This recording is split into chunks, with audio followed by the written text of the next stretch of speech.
Petit tuto make-up pour un ballet de danse. Cette vidéo elle sera en deux parties parce que je veux vraiment prendre le temps de vous expliquer toutes les étapes pour que vous puissiez reproduire vraiment le make-up. Allez, c'est parti. La première étape, c'est d'hydrater sa peau, donc vous faites votre skincare à part. Là, moi, je viens mettre en deuxième étape une base. Ça permettra vraiment de garder le make-up et de faire en sorte qu'il ne bouge pas du tout pendant tout le spectacle. C'est pas obligatoire, mais si vous en avez, mettez-en, c'est toujours mieux. Ensuite, on va faire le teint. Moi, je vais vraiment venir faire tout mon teint parce que pareil, il faut que le teint il soit bien unifié.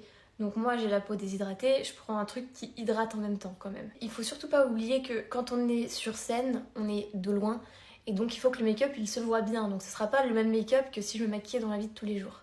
Bon, je pense que vous commencez à connaître la chanson, mais l'éponge on l'humidifie, donc ça veut dire que vous la mettez vraiment sous l'eau, vous l'essorez 2-3 fois et là, elle peut estomper et là, elle va vraiment bien faire son job. Et si vous en avez chez vous, je vous conseille aussi de mettre un peu de spray fixateur sur votre éponge en plus.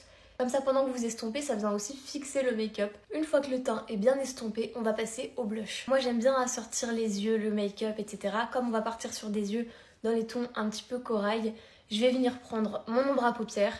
Vraiment, vous pouvez faire vos blushs avec vos ombres à paupières, il n'y a aucun souci. Comme vos rouges à lèvres si vous voulez. Je vais pas tout de suite mettre sur ma joue, sinon je vais faire une tache. Donc vous voyez, je viens d'abord en mettre un petit peu ici pour déposer la matière. J'aurais vraiment eu ça sur la joue sinon. Et ensuite seulement je viens en mettre. Et vous voyez, ça vient mettre vraiment la bonne dose. Et là, je remonte comme ça. J'en mets un petit peu plus que j'en mettrais dans la vraie vie parce que, pareil, on est sur scène. Il faut qu'on nous voit quand même bien. Si c'est trop léger, en fait, ça se verra pas de loin. Et maintenant, poudrer mon visage.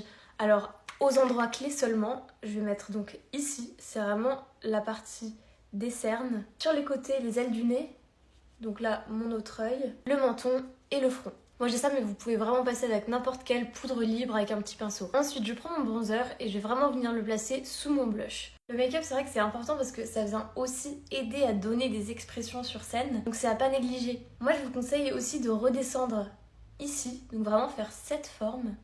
Parce que ça vient un peu creuser les joues. C'est un petit peu ce qu'on appelle le contouring des top modèles. Voilà, bon, il s'agit pas non plus d'en mettre 3 tonnes. Mais comme ça, je suis sûre que de loin, ça se verra bien. Je passe à l'highlighter. Vous pouvez mettre en stick ou en poudre, ce que vous préférez.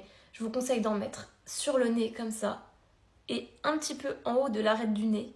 Vous allez en mettre sur tous vos points de lumière. L'arc de Cupidon, vous allez en mettre là, bien sûr. Faut pas hésiter à en mettre pour le coup. Plus que dans la vraie vie, c'est sûr. Et je vais aussi venir en mettre un petit peu ici, pour que ça brille joliment. Je m'occupe des sourcils et ensuite on va attaquer les yeux. Je vais les brosser vers le haut comme ça. Je prends mon petit crayon. Moi j'insiste ici sur la courbure où j'ai des petits trous justement. Bien sûr je viens estomper derrière en brossant. Et comme on veut pas que ça bouge, on va aussi mettre du gel. Bon là ça fait un petit peu bizarre sans les yeux, mais on se retrouve vite dans la partie 2 pour le reste du make-up.